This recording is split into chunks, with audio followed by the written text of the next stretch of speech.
Bonjour, aujourd'hui nous recevons Clotilde Ollier. Bonjour.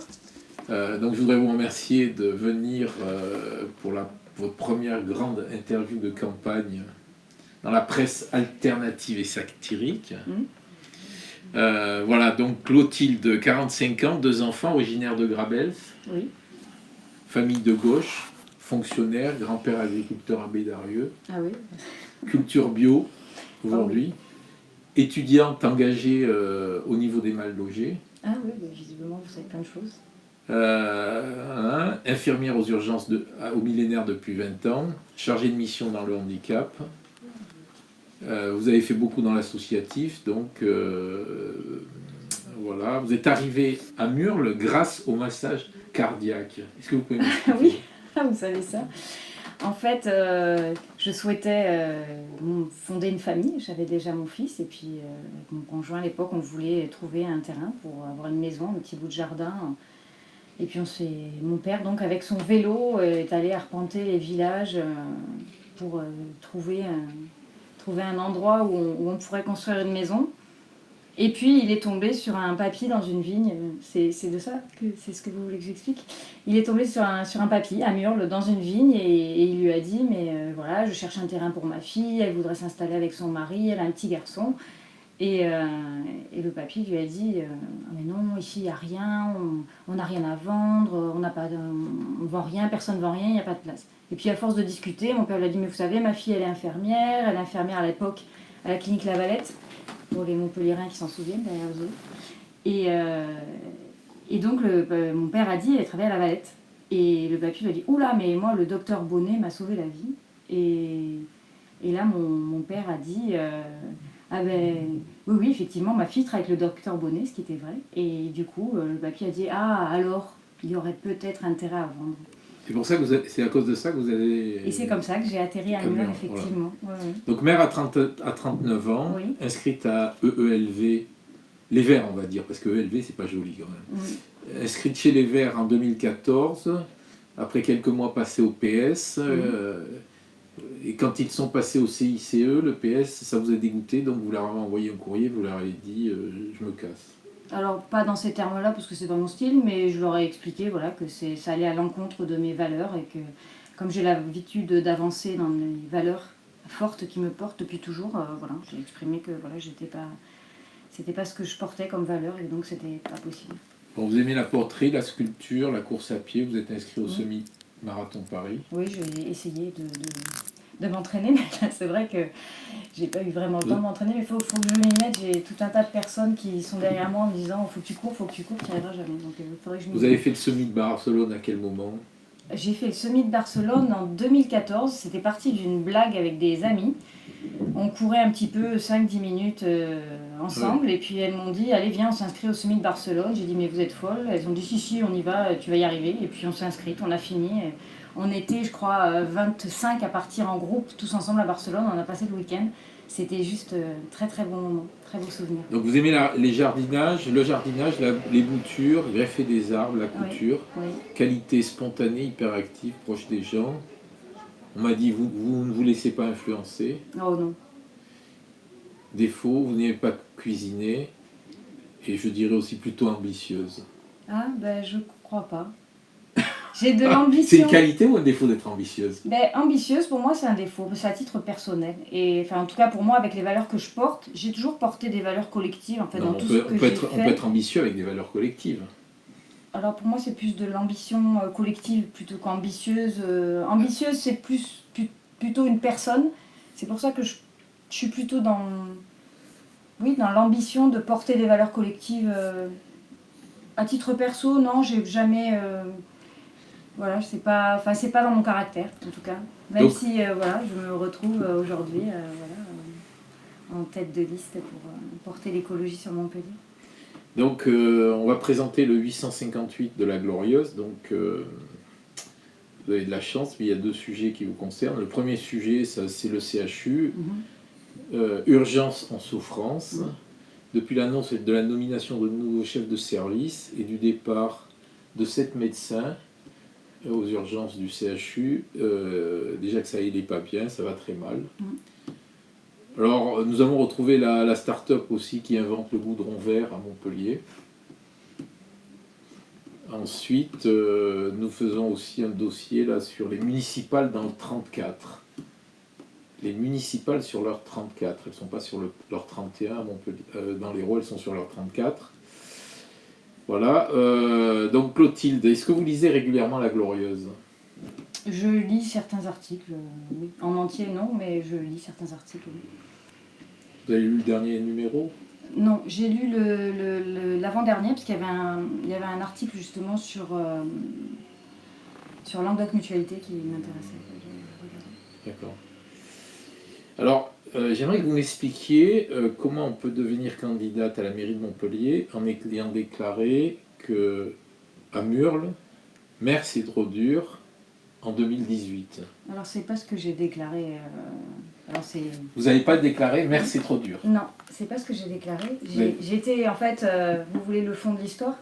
Ah oui, bien sûr. Ce qui s'est passé, c'est qu'il y a, et ce qui se passe toujours, hein, c'est qu'il y a un véritable sujet, il y a un véritable problème pour les maires des petites communes, puisqu'il n'y a plus de budget, il n'y a plus de moyens, et l'État demande de plus en plus de choses et de responsabilités justement pour les petites communes. Donc comme j'ai pas l'habitude de rester et d'attendre que les choses passent et que j'ai l'habitude de m'exprimer, de dire quand les choses vont pas, j'avais appelé l'association des maires, on en a beaucoup discuté puisqu'entre maires de petites communes ou de communes plus réduites, on discute entre nous. On en avait parlé, tout le monde m'a dit mais il faut que tu en parles, il faut que tu le dises, si quelqu'un doit parler, il faut que ce soit toi parce que tout le monde sait très bien que j'ai pas l'habitude d'avoir la langue dans ma poche et quand il y a quelque chose à exprimer, je l'exprime clairement.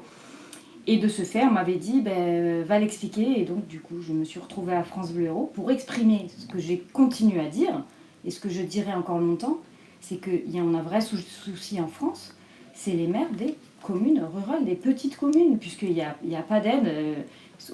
Les maires de ces communes se retrouvent seuls, avec des finances qui sont de plus en plus réduites. Et c'est un vrai sujet, c'est un vrai problème. Et tout le monde se met un sac sur la tête. Personne n'écoute ce sujet-là, et c'est dans cet ordre-là où j'ai dit travailler dans ces conditions-là, c'est pas possible, c'est trop difficile, donc il faut vraiment aider les communes. Et c'est vrai que je connais ce sujet parce que j'ai été pendant 5 ans réveillée toutes les nuits à devoir gérer la station d'épuration qui explose ou à côté des habitants, à vider les garages avec les gens avec des seaux d'eau. Et les gens l'ont apprécié et savaient que j'étais là pour eux, que j'étais à leur côté. Mais c'est extrêmement, pour la vie personnelle, familiale, etc. Je l'exprimais en mon nom, mais je l'exprimais pour tous les maires de ces communes rurales. Et on le voit bien d'ailleurs, les démissions d'élus. Là, à l'époque, on en était à 50%. Il faudrait regarder où on en est maintenant au niveau des sondages. Mais au niveau des petites communes, il y a énormément d'élus qui arrêtent parce que c'est... l'État demande une équation qu'on ne peut pas résoudre. Donc on a parlé de burn-out. Oui, non, j'ai pas fait un burn-out, non. On n'a pas parlé de burn-out? Ah non, non, je sais pas qui a parlé de burn-out. Non, je crois la presse a parlé de peut-être, oui, un adjoint, je crois, de monsieur de la mairie a parlé d'un burn-out. De quelle mairie? De Montpellier. Ah, ça vient de la mairie? Enfin, je sais pas si ça vient de la mairie, ça veut dire que quelqu'un qui est élu à la mairie de Montpellier qui a parlé d'un burn-out. Je ne fais pas un burn-out. Et le burn-out... Vous n'avez pas fait de burn-out? Non, je n'ai pas fait de burn-out. Et si vous écoutez cette interview sur France Bleu Hérault, elle se termine où justement le journaliste me dit « Mais alors, vous allez plus rien faire ?» Je dis « Mais bien sûr que si, je continuerai à me lever de mon canapé, je continuerai à militer, à essayer de changer le monde parce que je crois qu'on ne peut pas abandonner le bateau, qu'il faut continuer à se lever, à monter des projets, à essayer de changer cette société, parce que sinon on n'y arrivera pas. » La victoire de Jean-Louis Romégas donc vous a reboosté. La victoire de Jean-Louis Romégas. Devant Jean-Louis Romégas. Non, j'ai jamais été déboostée en fait. Je crois que j'ai des valeurs, que j'y crois, j'ai envie d'avancer. Je me lève tous les matins en me disant qu'est-ce que tu vas pouvoir faire pour améliorer la ville, pour changer le quotidien des uns, des autres, parce qu'on vit en société, les uns, les autres, ensemble, et que ma vie est faite de ça, d'engagement, vous l'avez dit tout à l'heure, d'engagement, d'envie de construire des choses avec les personnes qui croient comme moi. Alors, vous avez démissionné de votre mandat tranquille de maire de Murles. C'est bien ça? Tranquille? Oui, c'était plutôt tranquille, parce que... Maire de Murles? Non, c'était pas tranquille. Ben, bien sûr Une mairie de 300 habitants. Mais c'est pas une histoire de nombre d'habitants. Enfin, je le dis, je le répète. 300 habitants, ça veut dire qu'il y a une seule secrétaire qui est à temps partiel. Ça veut dire quand elle part en congé, pendant 5 semaines, il faut la remplacer. Donc ça veut dire qu'il faut la remplacer. L'employé communal, pendant un moment, on n'en avait qu'un. Donc ça veut dire qu'il faut remplacer l'employé communal aussi. Enfin, il y a tout ça derrière. Il y a être réveillé toutes les nuits plusieurs fois. C'est une équation, c'est ce que je vous disais, qui est la même pour tous les maires de ces communes-là. Et c'est pour ça que je demande à l'État, et c'était une façon de le demander, comme quand j'ai pris l'arrêté anti-pesticides, en quelque sorte. C'était de faire remonter un sujet, de dire voilà, là on a un sujet, il y a un problème. On m'a envoyé en tant que porte-parole, c'était moi, ça aurait pu être n'importe lequel d'entre nous. Ça a été moi parce que j'ai mon franc-parler. Et j'ai exprimé voilà, ce mal-être et cette difficulté des élus, des communes qui sont plus petites et qui n'ont pas d'aide. D'où la nécessité de Donc mutualiser. vous avez démissionné à cause de ce problème de petites communes. C'est à cause de ça que vous avez démissionné? Non, c'est pas du tout ce que je suis en train de vous dire. J'ai pas démissionné à cause de ce problème de petite commune, j'ai démissionné parce que je me suis retrouvée ma vie personnelle a fait que je me suis installée sur Montpellier puisque j'avais plus la possibilité de rester sur Murles parce que je me suis retrouvée seule suite à un divorce avec mes enfants sur Montpellier. Donc on a déménagé et évidemment vous imaginez bien que ça fait 2 ans que j'ai déménagé sur Montpellier, donc je fais les allers-retours évidemment pour gérer la commune. Pour gérer la commune évidemment jusqu'au bout. Mais on imagine bien qu'on ne peut pas reprendre un mandat dans ces conditions-là, bien sûr. Donc j'ai pris des engagements ailleurs que j'assume et dont je suis très heureuse. Donc il y a quelques semaines, là, vous avez voté là, à Murles l'épandage des pesticides à moins de 150 mètres des maisons. C'est bien ça? Oui. Et pourquoi cela n'a pas été débattu en conseil municipal? Alors ça a été discuté en amont, ça a été discuté avec les élus justement municipaux, puisqu'on fait toujours des préparations, on en a parlé et je leur ai expliqué que voilà, je leur ai dit je souhaiterais prendre cet arrêté, qu'est-ce que vous en pensez? Et ils m'ont tous dit, là où je pensais que les gens m'appelleraient, parce que les gens connaissent mon engagement pour l'écologie, je m'étais dit ils vont m'appeler, ça faisait plusieurs semaines que le maire de Langouette avait mis cet arrêté, je me dis ils vont m'appeler, ils vont me dire oh prends cet arrêté, personne ne m'en a parlé. Et puis quand j'en ai parlé, je me suis dit, bon, je vais voir la réaction, je vais voir ce qu'ils me disent. Je leur ai dit, écoutez, je souhaite prendre cet arrêté, qu'est-ce que vous en pensez? Et là, ils m'ont tous dit, ah ben, dis donc, on se doutait bien que tu allais le prendre. Ben oui, enfin, évidemment, vas-y, prends-le, etc. Donc, du coup, j'ai pris cet arrêté. Alors, j'ai pris un arrêté et pas une délibération en conseil municipal. Alors, c'était sciemment, puisque, voilà, sciemment, j'ai dit qu'il fallait que j'assume ce choix politique fort, parce que derrière... il faut assumer et avoir les épaules, puisque derrière, ça veut dire que c'était des appels, c'était des personnes qui... Voilà, de syndicats agricoles qui n'étaient pas forcément pour, des gens pour, des gens moins pour, et gérer tout ça. Donc j'ai dit, je vais gérer ce choix-là, et j'en ai parlé en amont, évidemment, à mon équipe qui m'a soutenue, même un agriculteur qui est élu avec nous et qui a soutenu l'initiative. Parce que lui est, comme tout le monde, victime d'un système de fonctionnement qui est géré par l'État. C'est bien ce qu'a dit l'État au maire de Langouette, en disant au maire de Langouette, c'est pas à vous de gérer ça, c'est bien à l'État. Donc voilà, j'ai pris cet arrêté en disant à l'État, gérer la patate chaude. Bon, vous savez que la ville de Murles est chère aux vieux Montpelliérains. Bien sûr. Donc, est-ce que vous pouvez me dire pourquoi les barons de Caravette se réunissent à Murles? Alors les barons de Caravette se réunissent à Murles puisque ce qu'on appelle le château de Caravette se situe à Murles en fin de compte. Ça date du XIIe siècle où les terres en fait du domaine de Caravette qui se situe à Murles servaient pour les Montpelliérains à l'époque pour amener du bois sur la ville de Montpellier. Donc il y a un lien fort en fait et comme le titre de baronnie était rattaché justement au château et aux terres, Montpellier, en rachetant les terres et le château, a récupéré le titre de la baronnie. Donc ça a été ensuite construit par une association de Montpellier, l'association des barons de Caravette, qui a remis, dans les années 80 de tête, qui a remis à l'honneur le titre de baron de Caravette. Donc une fois par an, effectivement, ce qui fait bien rire, enfin les enfants du village courent dans les rues en disant il y a les Harry Potter, il y a les Harry Potter. Enfin, voilà. Mais c'est traditionnel. Pourquoi n'avez-vous pas siégé à la communauté de communes du Pic Saint-Loup depuis presque bientôt 2 ans? Alors, parce qu'il y a eu en fait des choix qui ont été faits à la communauté de communes. Alors, j'ai beaucoup travaillé à la communauté de communes, puisque j'ai travaillé sur l'UCPA, j'ai travaillé sur des gros dossiers où j'ai réussi à faire basculer certains dossiers. Et puis, il y a des choix politiques qui ont été faits. Il y a un moment, il faut faire des choix. Voilà, voilà, les grands projets que je souhaitais porter au niveau de la communauté de communes, je les ai portés, hein, dont le plus fort qui était justement de protéger ce bâtiment, puis ces terres qui étaient celles de l'UCPA, l'ancien centre de l'UCPA. Donc vraiment, j'ai porté des gros projets à ce niveau-là. Et puis après, il y a eu des choix voilà, qui ont été faits, qui n'étaient pas des choix que je portais. J'ai pas voulu mettre des bâtons dans les roues. Donc voilà, je me suis plus investie sur ma commune qu'à la communauté de communes, effectivement, où j'avais donné énormément de temps. J'ai donné 2 ans complets en début de mandat sur le sport et la pleine nature aussi, où je me suis énormément investie. Parce que j'ai beaucoup travaillé sur la gestion du Pic Saint-Loup, l'installation du nouvel office du tourisme, etc. Des dossiers que j'ai montés, que j'ai mis sur les rails. Et puis après, quand tout ça a été sur les rails, des dossiers qui me tenaient à cœur, voilà, j'ai plutôt travaillé sur ma commune, puisqu'on a eu des gros projets sur la commune et qu'il fallait que je sois présente pour monter ces projets et les construire avec les habitants. Vous êtes présenté aussi sur le canton de l'Odève contre Gaël Lévesque. Oui. Pourquoi? Pourquoi sur le canton de l'Odève? Ben, je suis de Bédarieux, donc c'est juste à côté, parce que voilà, c'est un canton qui m'est cher, j'ai de la famille qui est là-bas, et puis je le connais plutôt bien. Donc, et puis c'est un canton, en fait, il y a toute une partie du canton qui se situe sur la communauté de communes du Grand Pic Saint-Loup, comme des villages comme Saint-Martin-de-Londres, par exemple, où j'ai beaucoup de... Je suis très en lien avec toutes les associations, d'ailleurs, tous les villages du Pic Saint-Loup, qui sont du canton de l'Odève. On a fait des scores qui étaient très très hauts. Parce que c'est des personnes avec qui j'ai l'habitude de travailler, qui me connaissent bien, qui connaissent ma façon de travailler, de construire. Voilà. Est-ce que tous ces voyages électoraux sont-ils cohérents avec le bilan carbone des Verts?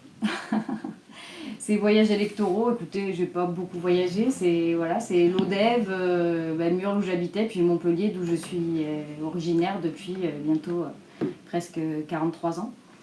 Quelles sont les mesures qu'on doit prendre pour booster l'écologie à Montpellier? 3 mesures. 3 mesures pour booster. Il faut un vrai plan de déplacement qui soit vraiment écologique et qui permette à chacun de se déplacer en toute sécurité, en vélo, piéton, et puis développer les transports en commun, premièrement, évidemment. Et puis le plus important, c'est l'enjeu de l'urbanisme, travailler sur l'urbanisme et surtout travailler de façon cohérente en protégeant les zones qui doivent l'être. Le troisième?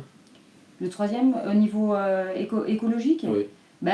C'est l'urbanisme, c'est la ceinture verte au niveau des constructions et de la préservation des zones vertes. Et puis après, il y a tout ce qui est alimentation avec les cantines bio, etc., où il y a des gros projets à monter, là, bien sûr. Un des problèmes récurrents à Montpellier, c'est les embouteillages. Vous proposez quoi? Au niveau des embouteillages? Oui. Alors, est-ce que le fait de construire des nouvelles routes réduit les embouteillages? J'en suis pas persuadée, la preuve. Voilà, aujourd'hui, le matin, on met 1 heure pour traverser le millénaire. Donc, s'il y avait une voie rapide qui pouvait, qui puisse amener de l'autoroute au Cress, ça désengorgerait quand même sacrément le millénaire. J'en suis consciente, sauf que le tout voiture, le tout route, ça résout pas les problèmes. La preuve, c'est que on est dans cette impasse depuis le début et qu'on a beau construire des routes, on se retrouve toujours au même problème. Le but, c'est quand même de changer la part des déplacements en vélo, par exemple, qui peuvent se faire. On voit bien, il y a un petit film amusant qui s'est fait entre des gens qui circulaient en vélo avec des fausses voitures en carton autour d'eux. On voit bien la place que prend la voiture par rapport à des déplacements qui se font en vélo ou à pied même, ou en transport en commun. C'est bien sûr comme ça qu'on résoudra les problèmes d'embouteillage. C'est pas en rajoutant encore puisque ça ne fait que faire un appel de véhicules, le fait de construire de nouvelles routes. Est-ce que si vous êtes élu maire de Montpellier, vous rebaptiseriez l'avenue de la mer, donc qui s'appelle Raymond Dugrand, qui est un grand bétonneur quand même, par exemple Nicole Stam? Écoutez, c'est des propositions que vous faites. J'y ai pas réfléchi honnêtement. j'entends, Nicole Stam a fait de grandes choses sur Montpellier quand elle était élue. Candidate, que pensez-vous du moratoire de 3 ans des promoteurs immobiliers proposé par votre adversaire Alex Larue? Le moratoire de 3 ans, aux promoteurs immobiliers. c'est-à-dire, pardon, C'est un moratoire. Oui. D'arrêter, oui, pardon, d'arrêter les constructions. Oui. Arrêter les constructions, faut-il encore que ce soit possible. Je ne suis pas pour arrêter les choses, je suis pour les organiser, les encadrer. Un PLU, pardon, un gros mot, mais un plan local d'urbanisme qui va gérer justement toutes les constructions et comment on va les faire, où on va les faire, de quelle façon on va les faire. Oui, ça s'organise, ça se construit, ça se décide. Interdire des constructions sur 3 ans, je ne sais pas si c'est vraiment possible, mais en tout cas, travailler sur un PLU pour changer les zones, pour travailler sur ces zones-là et voir de quelle façon on construit la ville, oui, ça par contre, c'est complètement possible. Et c'est ce que je propose. Que pensez-vous de la proposition d'Anne Brissot, hostile à une nouvelle ligne de tram car trop chère? Alors, j'ai entendu Anne Brissot s'exprimer, je ne suis pas sur les mêmes positions que Anne Brissot concernant... Et céderiez-vous à Olivier Nicolin un terrain pour faire un stade pour l'Euro symbolique, afin qu'il construise son stade? Alors, sur le stade, j'ai une position qui est claire. Hein. Le stade est actuellement à la Paillade. Hein. J'aime dire la Paillade plutôt que Mosson, comme on l'appelle maintenant. Mais écoutez, on a installé un stade à la Paillade dans les années 75 de tête. Alors, il a très bien fonctionné pendant des années. On y a installé aux frais des contribuables montpelliérains 2 lignes de tramway. On y a installé un énorme parking aux frais des contribuables montpelliérains. On a fait des travaux pour plusieurs millions aux frais des contribuables montpelliérains. Et maintenant, on voudrait déplacer le stade et tous ces investissements tomberaient à l'eau. Et puis en plus, les Montpelliérains devraient payer la destruction du stade. Donc je trouve que c'est... Voilà. Si M. Nicolin veut faire un nouveau stade, il faudrait qu'il assume tout ce qui va avec. Est-ce que maire de Montpellier, vous fermeriez Améthyste, héritage archi-ruineux des Verts, lorsqu'ils étaient à la majorité de Georges Frêche? Alors Améthyste, c'est un vrai sujet sur lequel, je l'ai dit, je le répète, hein, il y aura 2 sujets, dont le sujet des déchets sur Montpellier. C'est un vrai sujet sur lequel il va falloir travailler. Améthyste est surdimensionné. Améthyste, on y met dedans ce qu'on ne devrait pas y mettre, puisqu'on y met les déchets de cuisine, hein, les poubelles qui ne sont pas du tout triées, alors qu'à la base, Améthyste était bien fait pour mettre les petites poubelles oranges, grises avec le petit couvercle orange, ceux qui ont connu à l'époque ces poubelles-là. C'était fait pour récupérer que des biodéchets, donc pas du tout des matelas, des piles ou des sèche-cheveux. Enfin, c'était pas du tout fait pour ça. Et on y met ce qu'on ne devrait pas y mettre. Donc au final, on se retrouve avec une matière qui n'est pas celle qu'elle devrait être, et puis un casier à castrer qui va fermer, un deuxième casier. Donc ça va être un vrai sujet, le traitement des déchets. Je suis tout à fait d'accord. Il y a un vrai sujet avec Améthyste. Je suis d'ailleurs à ce sujet en train de rencontrer beaucoup d'acteurs dans le déchet, que ce soit acteur du recyclage, acteur de la collecte, pour voir ce qui se passe, comment appréhender tous ces sujets. J'ai besoin de beaucoup discuter pour appréhender les sujets d'un côté et de l'autre avec tous les points de vue. J'ai toujours fonctionné comme ça. Pensez-vous que les Montpelliérains sont en manque d'un maire en lien avec le milieu médical? D'une mère? D'un ou d'une mère?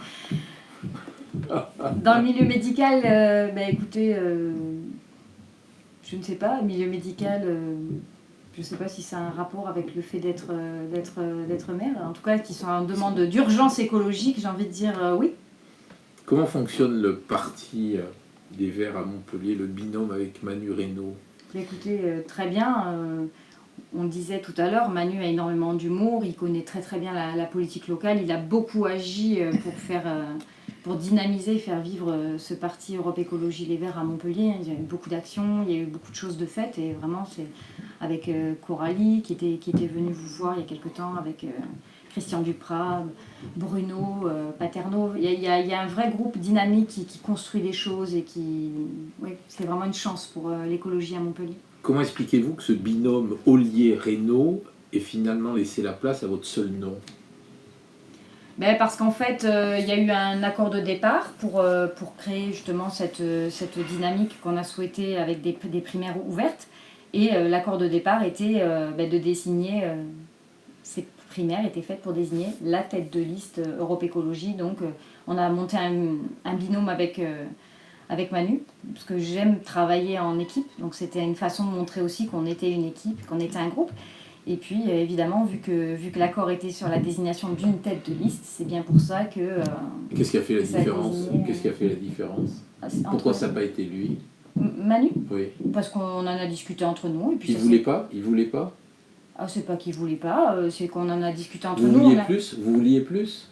Non, c'est pas une question de vouloir plus, de vouloir moins, c'est des choses qui se décident collectivement sur, qu'est-ce que représente l'écologie actuellement, l'expérience de chacun, les compétences de chacun, et puis maintenant, actuellement, qu'est-ce qui est le mieux pour porter l'écologie. Bien sûr, mais c'est pas alors c'est pas quelque chose. Quelqu'un qui remplace. C'est pas quelque chose, c'est justement c'est Europe Écologie, bien sûr. Je fonctionne beaucoup par décision de groupe. J'ai toujours fonctionné comme ça. J'ai l'habitude de fonctionner justement en collectif, ce que je disais tout à l'heure. Quelle place reste-t-il pour Jean-Louis Romégas, Stéphane Herbe et Jean-François Dorès? Il leur restera la place. Alors, on n'est pas actuellement à des histoires de place, mais bien évidemment que Jean-Louis aura une Ils seront une sur place, la liste. Ils seront sur la liste.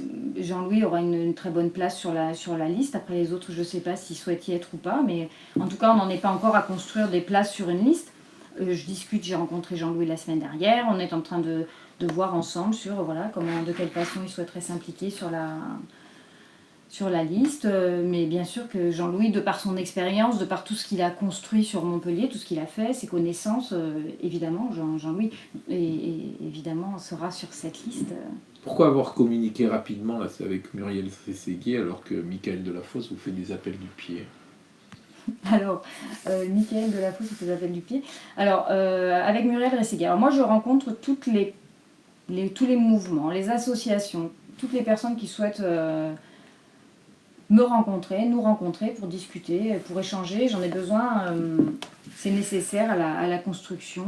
De toute manière, le but de cette candidature pour l'écologie, c'est pas de rassembler seulement les écologistes, mais bien de rassembler autour de l'écologie, donc de construire ensemble,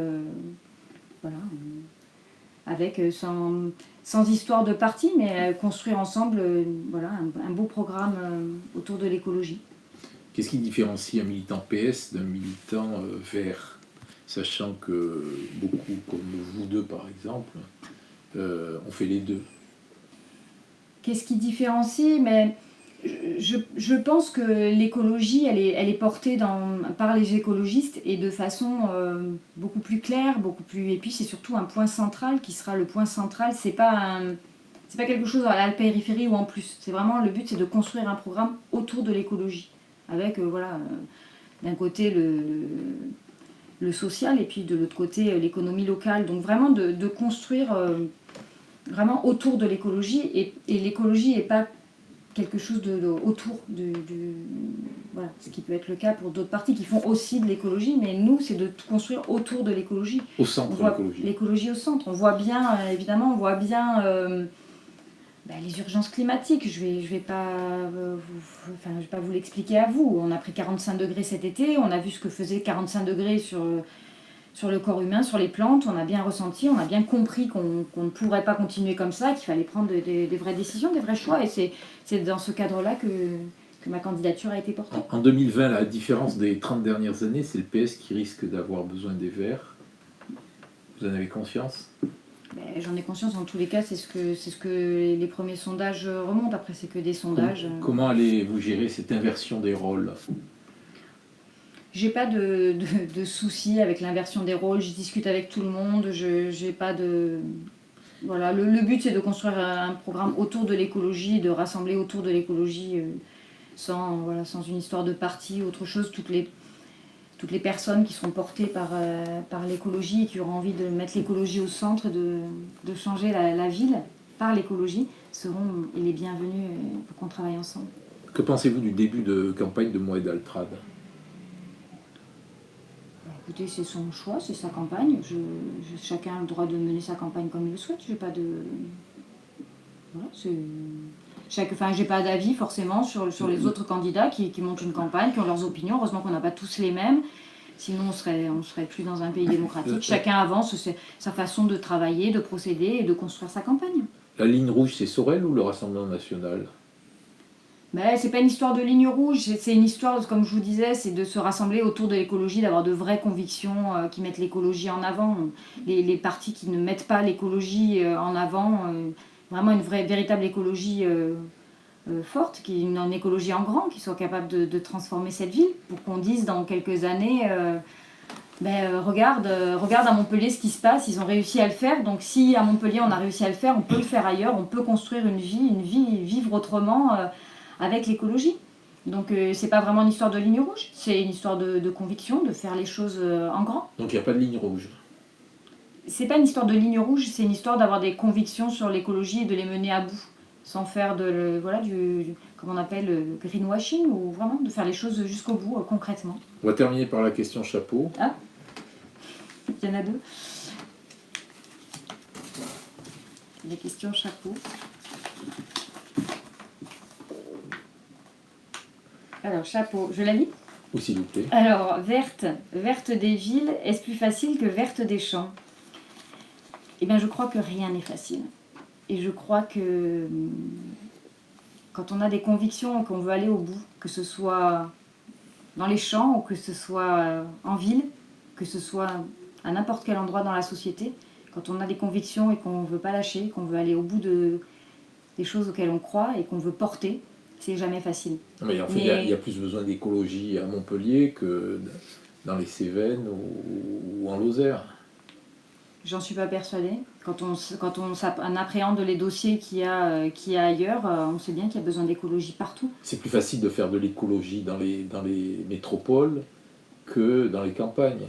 Je suis pas persuadée. Tout dépend de comment on fait de l'écologie. Et il n'y a pas de plus facile ou moins facile. Le tout, c'est de construire les choses ensemble et de les construire avec les habitants. Parce que si on fait à côté ou sans, ça ne fonctionne pas. C'est vraiment qu'on soit en Lozère, qu'on soit à Paris ou à Montpellier.